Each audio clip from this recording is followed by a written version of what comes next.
Hello नमस्कार दोस्तों, स्वागत है आपका अपने यूट्यूब चैनल एसएल टीच में। दोस्तों इस वीडियो में बात करने वाले हैं जो आपका क्लास 10th साइंस का जो पेपर होने वाला है, तो उसमें दोस्तों किस प्रकार से क्वेश्चन पूछे जाएंगे, ठीक है, और कौन से क्वेश्चन पूछे जाएंगे। और ये जो मैं आपको क्वेश्चन बताने वाला हूँ ये बहुत ही ज़्यादा इंपॉर्टेंट क्वेश्चन हो जाते हैं आपकी त्रैमासिक परीक्षा 2021-22 के लिए।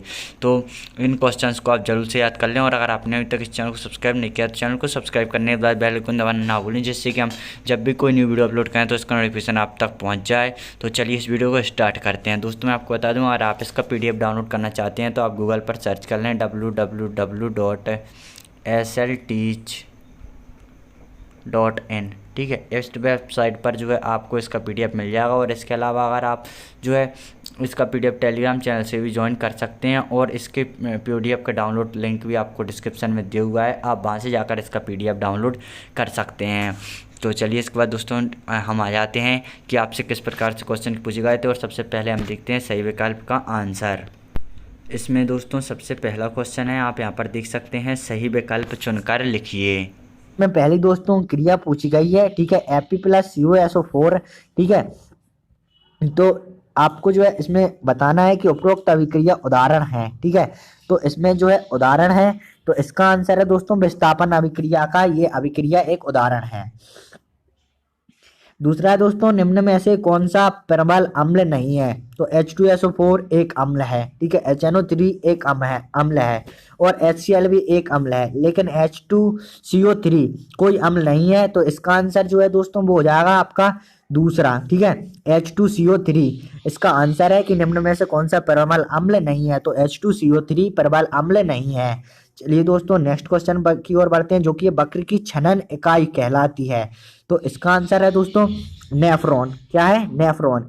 वक्र की छनन इकाई नेफ्रॉन कहलाती है। आपको इसे अच्छे से भर देना है, ठीक है, और आपको इन्हें सॉल्व जो है आपको सभी मिल ही जाएगा। तो आपको जो है अपना एग्जाम आराम से देना है, कोई चिंता नहीं करनी है, ठीक है।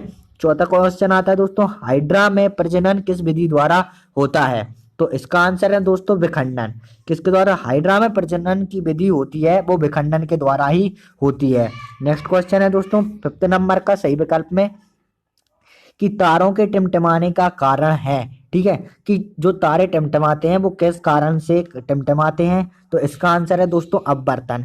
तारे अपवर्तन के कारण टिमटिमाते हैं, ठीक है। दोस्तों आपने अभी तक इस चैनल को सब्सक्राइब नहीं किया, सब्सक्राइब जरूर कर दें, क्योंकि आपको ऐसी वीडियो इस चैनल पर मिलती रहती हैं। और अगर आपने इस वीडियो को लाइक नहीं किया है तो लाइक भी जरूर कर दें, जिससे कि हम जो है आगे और भी अच्छी अच्छी वीडियोस आपके लिए ला सकें। दोस्तों सेकंड क्वेश्चन आता है, रिक्त स्थानों की पूर्ति कीजिए। इसमें पहला है, गोलीय दर्पण की फोकस दूरी उसकी वक्रता त्रिज्या की डैश डैश डैश होती है, ठीक है। तो क्या होती है दोस्तों? वो होती है आधी, ठीक है, कि गोलीय दर्पण की फोकस दूरी उसकी वक्रता त्रिज्या की आधी होती है। कैसी होती है? हाँ, आधी। सेकंड क्वेश्चन आता है दोस्तों, पौधों में खाद्य पदार्थों का स्थानांतरण ऊतकों द्वारा होता है, ठीक है। तो इसका आंसर है दोस्तों फ्लोएम ऊतक जो होते हैं उनके द्वारा जो है ये स्थानांतरण का काम, पौधों में जो खाद्य पदार्थों का स्थानांतरण होता है वो फ्लोएम ऊतकों द्वारा होता है। नेक्स्ट दोस्तों, क्रेबस चक्र क्रिया के अंदर पूर्ण होती है। तो इसका आंसर है दोस्तों माइटोकॉन्ड्रिया। किसके? माइटोकॉन्ड्रिया के अंदर जो है ये क्रिया होती है। चलिए दोस्तों नेक्स्ट देखते हैं। चौथा है, मेंढक के हृदय में कक्ष होते हैं। तो इसका आंसर 3 कक्ष होते हैं दोस्तों मेंढक के हृदय में। पांचवा है दोस्तों, लोहे में जंग लगना क्रिया का उदाहरण है। किस क्रिया का उदाहरण दोस्तों? तो इसका आंसर है 8400 जी हाँ, याद कर लीजिए ये व्हाट्सअप नंबर, क्योंकि अब चाहे आपका मैथ्स का सवाल हो या फिजिक्स केमिस्ट्री बायोलॉजी का, आपके हर डाउट और क्वेश्चन का मिलेगा तुरंत वीडियो सॉल्यूशन, वो भी सीधा आपके व्हाट्सअप पर। बस अपने फ़ोन में डाउटनेट का 8400 व्हाट्सअप नंबर सेव कर लीजिए, चैट ओपन कीजिए, फिर जो भी आपका डाउट है उस सवाल की फ़ोटो खींचनी है, उसको क्रॉप करना है और 5 सेकंड में आपको उसकी वीडियो सॉल्यूशन मिल जाएगी। क्लास 6 से 12 IIT JEE NEET CBSE board और सभी स्टेट बोर्ड्स के बच्चों के लिए तो देर किस बात की, अभी जाइए और 8400 पर अपना सवाल व्हाट्सअप कीजिए और अपने सभी डाउट्स को आउट कीजिए, लिंक डिस्क्रिप्शन। संचारण बहुत ही इंपॉर्टेंट क्वेश्चन है दोस्तों। संचारण आपके फाइनल एग्जाम के लिए भी और वैसे भी संचारण से रिलेटेड जो भी क्वेश्चन है बहुत ही इंपॉर्टेंट होते हैं। तो लोहे में जंग लगना संचारण क्रिया का एक उदाहरण है। इसके बाद दोस्तों नेक्स्ट क्वेश्चन आता है, सही जोड़ी बनाइए, ठीक है। देख ही सकते हैं आप कि सही जोड़ी बनाइए। तो इसका आंसर मैं आपको बताता हूँ दोस्तों। पहला है ब्रंजक चूर्ण, ठीक है। तो ब्रंजक चूर्ण होता है सी CaOCl2, ठीक है। इसके बाद दोस्तों दूसरा आता है प्लास्टर ऑफ पेरिस, ठीक है। तो इसका आंसर है दोस्तों CaSO4 ½ H2O होता है इसमें, ठीक है। नेक्स्ट है दोस्तों जिप्सम। तो जिप्सम होता है दोस्तों CaSO4.2H2O, ठीक है। चौथा है दोस्तों ऑक्जेलिक अम्ल। ऑक्जेलिक अम्ल होता है दोस्तों, तो इसका आंसर है दोस्तों COOH ट्वाइस, ठीक है। और सिरका, तो इसका आंसर है CH3COOH, ठीक है दोस्तों। अब जो है नेक्स्ट क्वेश्चन की ओर बढ़ते हैं, जो कि आपसे इसे एग्जाम में पूछा गया है, जो कि है एक वाक्य में या शब्द में उत्तर दीजिए, जिसमें पहला है नींबू और संतरे में उपस्थित अम्ल का नाम लिखिए, ठीक है। तो इसका आंसर है दोस्तों सिट्रिक अम्ल, ठीक है, सिट्रिक अम्ल। इसके बाद दोस्तों सेकंड पर आते हैं, जो कि है शुद्ध जल में हाइड्रोजन आयनों की सांद्रता कितनी होती है, ठीक है।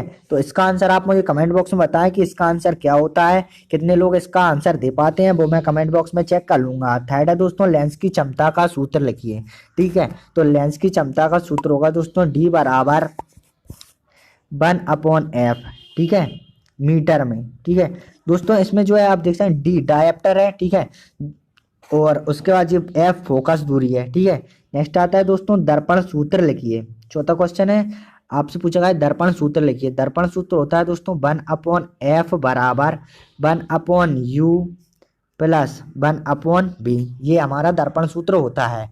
नेक्स्ट है दोस्तों पांचवा प्लेनेरिया में प्रजनन की विधि का नाम लिखिए। तो ये विधि होती है दोस्तों अलैंगिक विधि। कैसी? अलैंगिक विधि, अलैंगिक विधि होती है ये, ठीक है। आपको मैं लिखकर भी बता देता हूँ, अलैंगिक, कैसी अलैंगिक विधि होती है दोस्तों प्लेनेरिया में प्रजनन की। दोस्तों इसमें पांचवा क्वेश्चन पूछा गया था कि तीव्र अभिक्रिया का एक समीकरण लिखिए। इसके अथवा में दोस्तों उदासीनीकरण अभिक्रिया का एक उदाहरण लिखिए।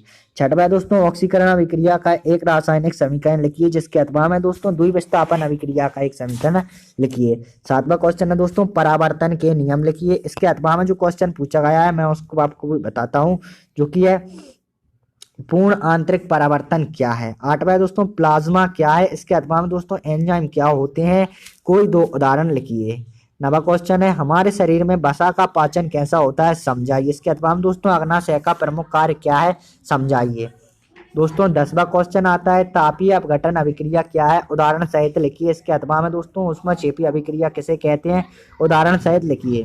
11वां क्वेश्चन आता है दोस्तों रेखीय आवर्धन से क्या आशय, स्पष्ट कीजिए। इसके अथवा में अपवर्तनांक किसे कहते हैं, जल और क्रोन कौच का अपवर्तनांक नियम लिखिए, ठीक है। नेक्स्ट है दोस्तों 12वां एक उत्तल लेंस की फोकस दूरी 40 सेंटीमीटर है, लेंस की क्षमता की गणना कीजिए। इसके अथवा में एक वस्तु उत्तल लेंस से 10 सेंटीमीटर दूरी पर रखिए, लेंस की क्षमता 5+5 डायप्टर है, प्रतिबिंब की दूरी ज्ञात कीजिए। 13वां क्वेश्चन आता है दोस्तों प्रकाश संश्लेषण से आप क्या समझते हैं, इसका समीकरण लिखिए।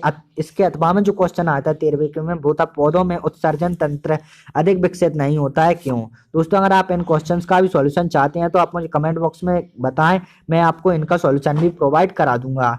दोस्तों 14वां क्वेश्चन है मनुष्य के नर जनन तंत्र में वृषण का क्या कार्य है। इसके अथवा में दोस्तों अमीबा में द्विखंडन का सचित्र वर्णन कीजिए। 15वां दोस्तों अम्ल और क्षार में कोई 4 अंतर लिखिए। इसके अथवा में क्वेश्चन है दोस्तों दैनिक जीवन में पीएच का महत्व समझाइए। 16वां क्वेश्चन है दोस्तों श्वसन को ऊष्मा छेपी अभिक्रिया कहते हैं, क्यों, इसका कारण बताना है हमें। इसके अथवा में दोस्तों तेल एवं वसायुक्त खाद्य पदार्थों को नाइट्रोजन से प्रभावित क्यों किया जाता है, समझाइए।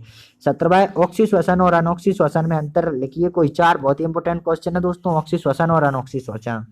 नेक्स्ट है दोस्तों धमनी और सिरा में 4 अंतर लिखिए, इंपोर्टेंट क्वेश्चन था, ठीक है। इसके बाद दोस्तों आयताकार कांच के गुटके द्वारा अपवर्तनांक को चित्र सहित लिखिए, ठीक है। इसके अथवा में क्वेश्चन आया दोस्तों अवतल दर्पण निम्न स्थितियों के लिए प्रतिबिंब रचना का किरण आरेख बनाइए। फोकस दूरी वस्तु की फोकस पर हो, जब वस्तु C और F के बीच हो, जब वस्तु C पर हो, ठीक है, और जब वस्तु P और F के बीच में हो।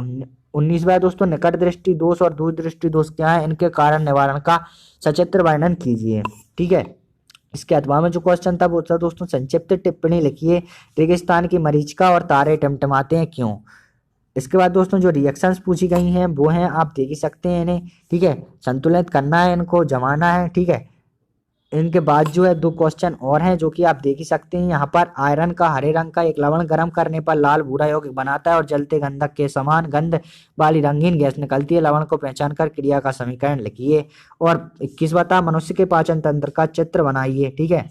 और दोस्तों इसके अथवा में है प्रजनन से आप क्या समझते हैं, प्रजनन में डीएनए द्विगुणन का क्या महत्व है, स्पष्ट कीजिए। दोस्तों आपने ये सभी क्वेश्चन देख लिए होंगे और आपको ये वीडियो पसंद आई होगी, इसकी मुझे आशा है। तो आप जो है इस वीडियो को लाइक जरूर करें।